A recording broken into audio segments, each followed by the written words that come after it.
We begin tonight with a question that will hopefully pierce through all the noise about tomorrow's presidential debate. And that question is, will this debate actually matter? Now, of course, a debate as a concept matters and matters deeply. A democracy depends on candidates being able to pitch their policies as well as personalities and their vision for the country.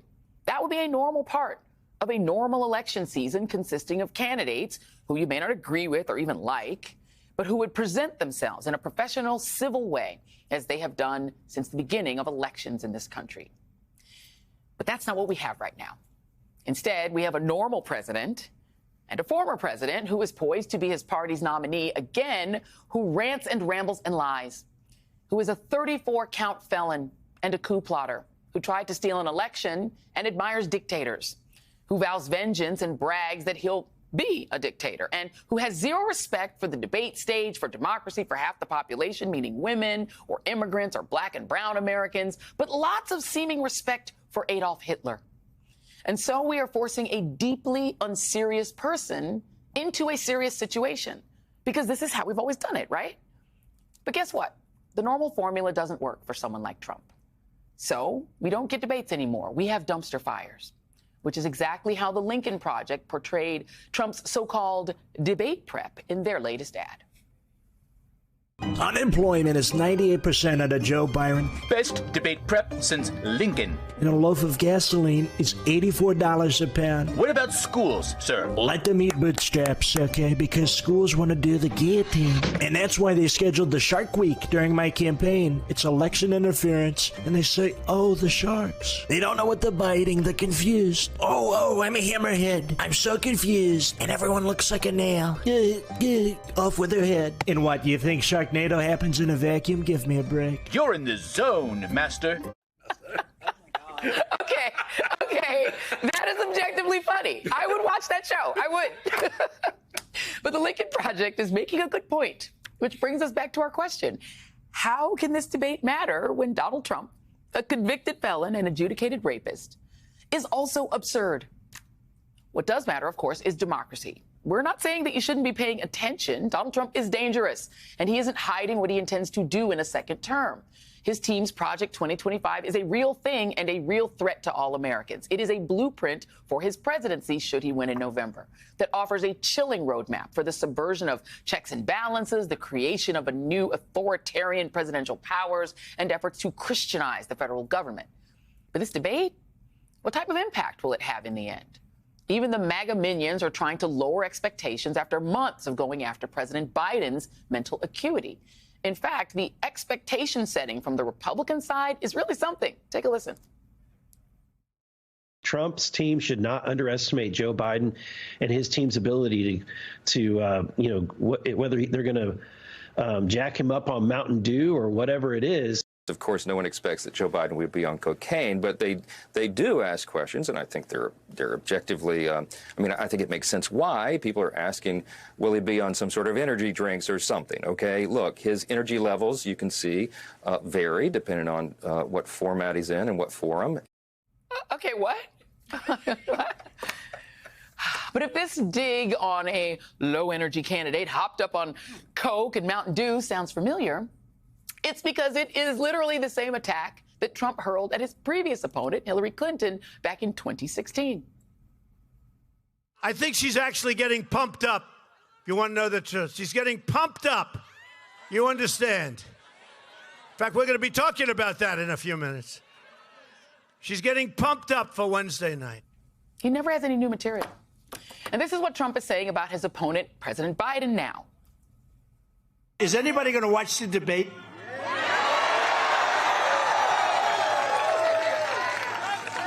He's going to be so pumped up. He's going to be pumped up. Okay, the truth is, the only candidate who sounds manic is Donald Trump.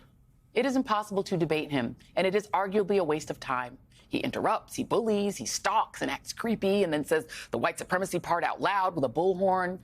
And he's also a diminished figure since the last time he ran for president. Case in point, Trump had a really rough night in yesterday's primaries, with a trio of his endorsed candidates losing to Republican rivals in South Carolina, Colorado, and Utah. Trump's endorsement is not the precious it once was. meaning Trump is heading into a debate when the party is not entirely unified behind him. That much is clear. I mean, are we entirely sure he will even show up? This is our political reality, where we have to question whether the presumptive Republican nominee will even be on stage. So again, I ask, will this debate matter? Joining me now is Rick Wilson, co-founder of the aforementioned Lincoln Project and host of the Enemies List podcast, and Jennifer Palmieri, former White House communications director in the Obama administration, MSNBC political analyst, and co-host of the MSNBC podcast, How to Win 2024. Ladies first, Jennifer, and because you are the Obama campaign veteran, And you've seen a lot, Hillary. and Hillary campaign, Yeah. right? We're going to talk a little bit about her debates with him. Does it's summer. People are like taking their kids to camp and stuff. It's very early. Will this debate in the end matter? And if so, why? Yeah, I think it's going to matter a lot because it's the first time what the Biden team has really been trying to do is show everyone the visual of it. These are your two choices. You may not be happy about it, but these are in fact your two choices. A lot of people still think it's going to be somebody other than Biden and Trump.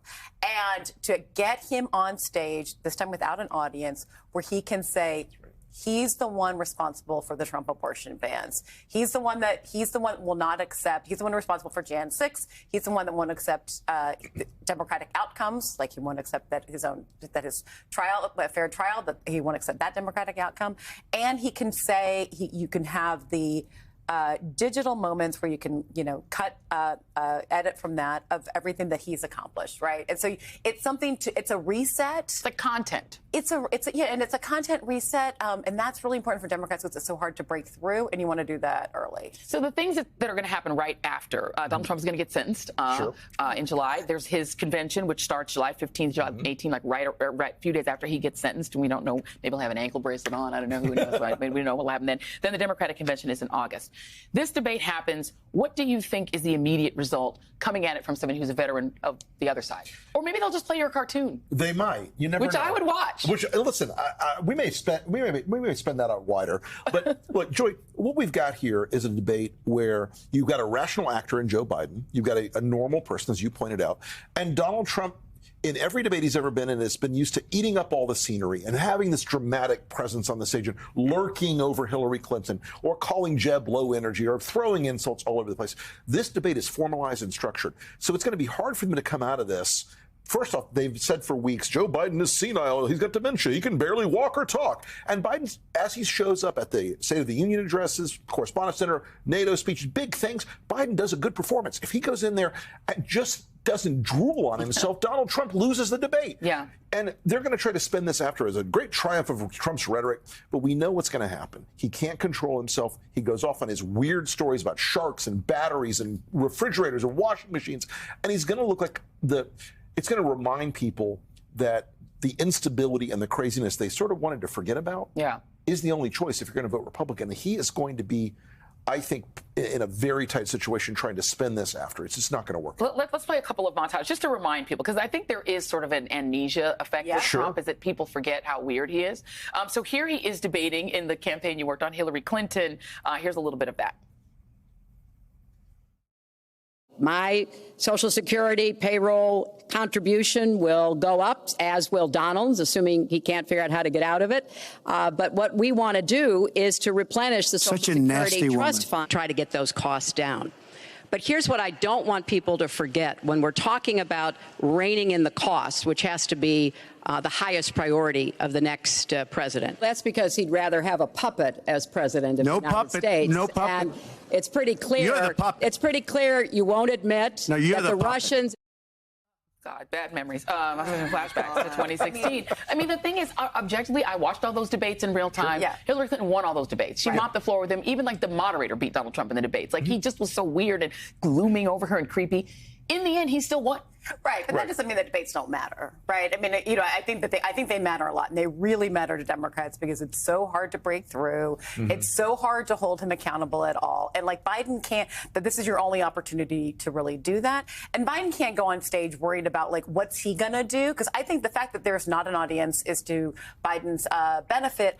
But it may mean that Trump is more disciplined than he normally is because there's no one to play to. There's nothing to feed off. There's no one to play to. Like Dana Bash and Jake Tapper are not going to be amused. Right. Yes. They will not laugh along. They're going to look at him quizzically when he goes on about sharks. So that may not happen. So I think Biden has to say, like, okay, this is my opportunity to say the things I know that the American people need to hear about abortion and Roe, about Jan 6, and then about the economic, the things that he has done to lower costs. That's like, he's got to go out thinking just that. And Biden is good. That first debate last year was, in 2020, that was a debacle. Train wreck. Train wreck. But Biden is good at the aside. Like he can just throw it right back at Trump. I have a little clip of it. Let me play it. Well, this is a little montage of Trump debating Biden. Take a look.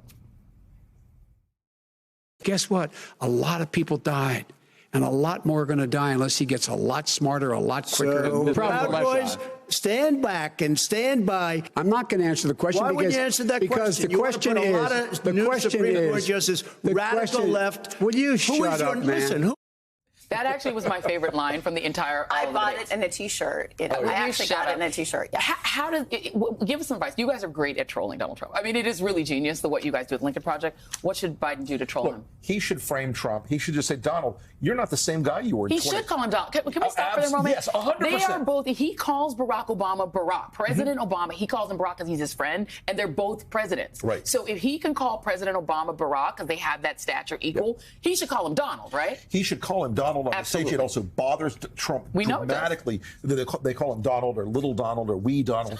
But which he should also point out, he should bring it up right up. He says, Donald, you are a failure. You failed. I've led a strong administration. We've been stronger on jobs, stronger on national defense, stronger on the border than you ever were. You were weak. You failed. You never did it, Donald. And when you got beaten last time, and we beat you and we'll beat you again, you launched an attack on the Capitol. And just drive hard on it. And it wouldn't surprise me, Donald, that you would do that because you're a criminal.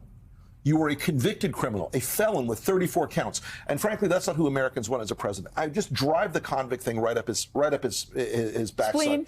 Hey there, MSNBC fans. I'm Luke Russert, and be sure to join me, Rachel Maddow, Jen Psaki, Lawrence O'Donnell, Steve Kornacki, Joy Reid, and many more September 7th in Brooklyn. MSNBC Live Democracy 2024. Click on the link for ticket information. We will see you there.